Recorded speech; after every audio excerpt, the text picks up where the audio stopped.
let's all take a breath again. Just come into the present. Last breath I have for the next 6 minutes.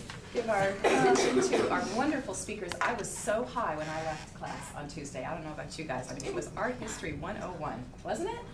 It was really great, and I know it will be an equally good day today, I'm sure. So, Darwin, let's hear what you have to say. You're all familiar with the adrenaline rush you feel when you get up here to speak. Some of us call it nerves. I prefer to think of it as inspiration. I'm here today to inform you about Michelangelo and the statue of David, the inspiration behind it. When I searched for a topic for today's speech, I was struck by the parallels between the story of David and Goliath and the story of this statue itself. I realized that we could benefit from understanding the power of the inspiration that took a young boy and made him strong, and that took a bad chunk of marble and made a masterpiece.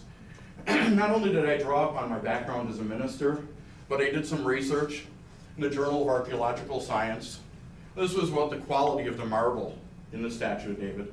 I also found an article in Discovery News about the anatomy of Michelangelo as David. Now it all starts with a Bible story, the story of David and Goliath. Are you familiar with that story? Yeah? Mm-hmm. Well, for those who might not be, I'll refresh your memory. The Israelites and the Philistines were at war. Every day, Goliath would get up and challenge the Israelites. I will take you on one-on-one. If you win, your army wins. If I win, my army wins. Not one Israelite soldier was willing to take that challenge. David was there to deliver food to his brothers. He wasn't a soldier, apparently too young. He heard this, and he took the challenge. I don't think he was foolhardy. And honestly, I don't believe that he had more belief in God than some of the other Israelites. But he had a plan. He knew if he could plant a rock in the head of Goliath, and understand Goliath is 9 foot 3 inches tall, that would be about up to where that speaker is. If he could plant that rock, Goliath would come down, regardless of size.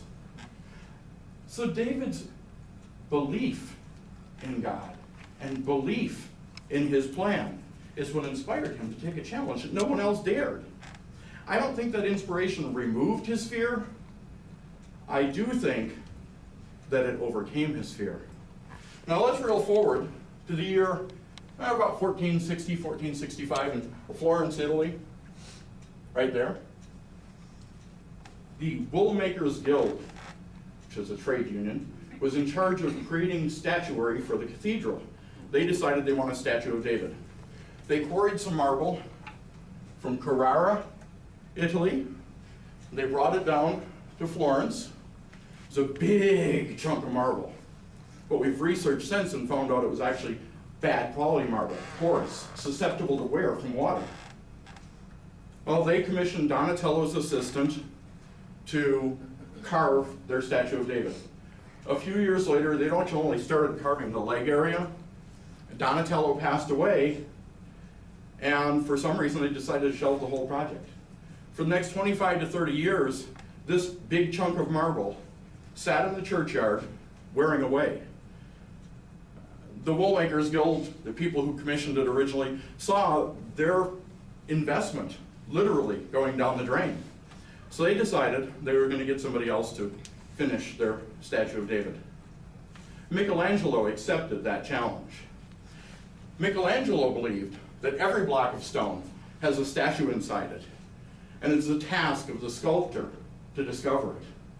This belief inspired him to not only create a masterpiece of fine art and a study in male human anatomy, but I think it inspired him to connect with David, connect with that moment at which David took his challenge.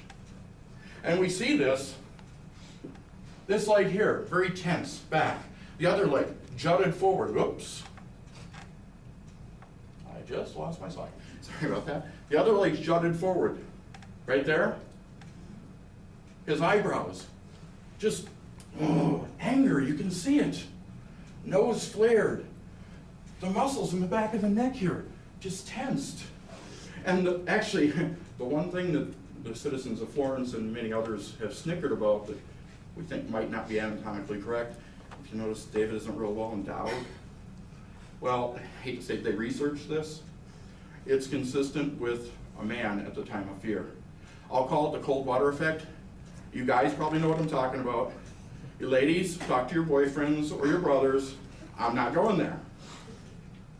But needless to say, Michelangelo created that perfect connection to David at the moment he was about to sling that stone. He created a connection that relays that anger, that tension, and that fear of the moment. In conclusion, we've seen how the inspiration of a Bible story and the inspiration of an artist combined to give us a masterpiece that connects us to a moment in time. So next time you see David, take a moment to connect with that inspiration within.